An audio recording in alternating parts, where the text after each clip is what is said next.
Hi JEE aspirants. കഴിഞ്ഞ വർഷങ്ങളിലൊക്കെ വളരെ സക്സസ്ഫുള്ളായി xylem conduct ചെയ്ത ജെഇ ആസ്പിരൻസിന് വേണ്ടിയുള്ള മോക്ക് ടെസ്റ്റിൻ്റെ പേരാണ് ഗ്രേറ്റ് ഇന്ത്യൻ ബാറ്റിൽ അല്ലെങ്കിൽ സൈലത്തിൻ്റെ GIB.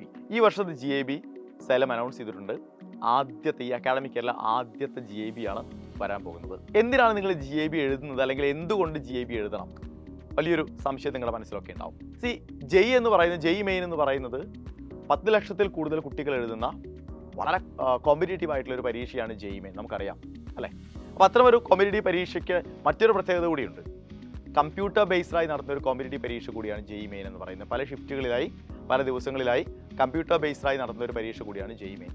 അപ്പോൾ അതുകൊണ്ട് തന്നെ അതിനു മുമ്പ് ആ ഒരു ജെഇ മെയിൻ പരീക്ഷ എഴുതാനിരിക്കുന്നതിന് മുമ്പ് തന്നെ അത്തരമൊരു കമ്പ്യൂട്ടർ സെൻറ്ററിൽ പോയി അവിടുത്തെ ഒരു എൻവയോൺമെൻറ്റിൽ ഇരുന്നു കൊണ്ട് അത്തരം മോക്ക് ടെസ്റ്റുകൾ എഴുതുക എന്നുള്ളത് നിങ്ങളെ സംബന്ധിച്ചിടത്തോളം വളരെ പ്രധാനപ്പെട്ട കാര്യമാണ്. അല്ലെങ്കിൽ ആ സമയത്ത് നമ്മുടെ ടെൻഷൻ കൊണ്ടോ അല്ലെങ്കിൽ മറ്റെന്തെങ്കിലും ടെക്നിക്കൽ ഇഷ്യൂ കൊണ്ടോ ഒക്കെ നമുക്ക് അബദ്ധങ്ങൾ പറ്റാം ഒറിജിനൽ ജെഇക്ക്. അപ്പോൾ അത് വരാതിരിക്കണമെങ്കിൽ നമ്മൾ ഇത്തരത്തിലുള്ള മോക്ക് ടെസ്റ്റുകൾ ധാരാളം എഴുതേണ്ടതുണ്ട്. സൈലത്തിൻ്റെ GIBകൾ എന്ന് പറയുന്നത് ആൾ ഓവർ കേരള കമ്പ്യൂട്ടർ ബേസ്ഡായി നടത്തുന്ന, അതിന് മറ്റൊരു പ്രത്യേകത കൂടിയുണ്ട്. അതായത് ഒറിജിനൽ ജെഇ എക്സാം നടക്കുന്ന അതേ കമ്പ്യൂട്ടർ സെൻറ്ററുകളിൽ പോയിരുന്നാണ് നിങ്ങൾ എല്ലാ മാസവും സൈലത്തിൻ്റെ GIBകൾ എഴുതാൻ വേണ്ടി പോകുന്നത്. അപ്പോൾ അതുകൊണ്ട് തന്നെ തീർച്ചയായും 2025 ജെഇ മെയിൻ എഴുതാൻ പോകുമ്പോൾ നിങ്ങൾക്ക് അതിൻ്റെ ഒരു അഡ്വാൻറ്റേജ് എന്ന് പറയുന്നത് വളരെ വലുത് തന്നെയായിരിക്കും എന്ന് എനിക്ക് നല്ല ഉറപ്പുണ്ട്. ആർക്കൊക്കെയാണ് ശരിക്കും GIB എഴുതാൻ കഴിയുക? മക്കളെ, 2025 ജെഇ മെയിൻ ലക്ഷ്യമാക്കിക്കൊണ്ട് 2025 ഇന്ത്യയിലെ പ്രീമിയർ ഇൻസ്റ്റിറ്റ്യൂട്ടുകളിൽ IITകളിലോ NITകളിലോ ഒക്കെ അഡ്മിഷൻ ആഗ്രഹിക്കുന്ന ഒരാളാണ് നിങ്ങളെങ്കിൽ നിങ്ങൾക്ക് GIB എഴുതാം. അവിടെ നിങ്ങൾ ഇനി പറയുന്ന 2 കാറ്റഗറിയിൽപ്പെട്ട ആളുകളാണെങ്കിലും നിങ്ങൾക്ക് GIB എഴുതാം.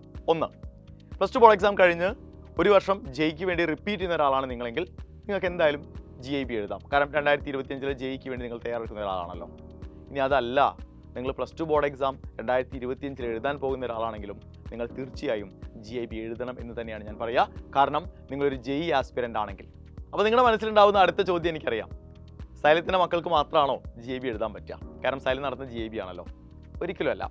സൈലമീൻസിനും സൈലമീൻസ് അല്ലാത്ത ആളുകൾക്കും GIB എഴുതാം. നിങ്ങളൊരു നോൺ സൈലമീൻ ആണെങ്കിൽ 100 രൂപ എന്ന് പറയുന്ന ഒരു ചെറിയ പേയ്മെൻറ്റ് നിങ്ങൾ ചെയ്യേണ്ടി വരും. അപ്പോൾ സൈലമീൻസിനൊപ്പം തന്നെ നിങ്ങൾക്ക് GIB എഴുതാൻ വേണ്ടി സാധിക്കും. അപ്പോൾ ഈ മാസത്തെ GIB വരാൻ പോവുകയാണ്. ഏതൊക്കെ ചാപ്റ്ററുകളാണ് GIBക്ക് ഉള്ളതെന്ന് അറിയണമെങ്കിൽ താഴെ ലിങ്ക് പിൻ ചെയ്ത് വെക്കുന്നുണ്ട്. അപ്പോൾ ആ ലിങ്കിൽ പോയി കഴിഞ്ഞാൽ നിങ്ങൾക്ക് ഈ മാസത്തെ GIBയുടെ ചാപ്റ്റേഴ്സ് ഏതൊക്കെയാണെന്ന് മനസ്സിലാക്കാൻ വേണ്ടി പറ്റും. അപ്പോൾ നിങ്ങൾ ഇതുവരെയായിട്ടും രജിസ്റ്റർ ചെയ്തിട്ടില്ല എങ്കിൽ ഇന്നാണ് രജിസ്റ്റർ ചെയ്യാനുള്ള അവസാന ദിവസം. സ്ക്രീനിൽ കാണുന്ന QR കോഡ് സ്കാൻ ചെയ്യുക. നിങ്ങൾ GIBക്ക് വേണ്ടി രജിസ്റ്റർ ചെയ്യുക. അടിപൊളിയായിട്ട് പ്രിപ്പയർ ചെയ്യുക. ഗംഭീരമായിട്ട് നമുക്ക് 2025 ജെഇ മെയിനെ നേരിടണം. All the best.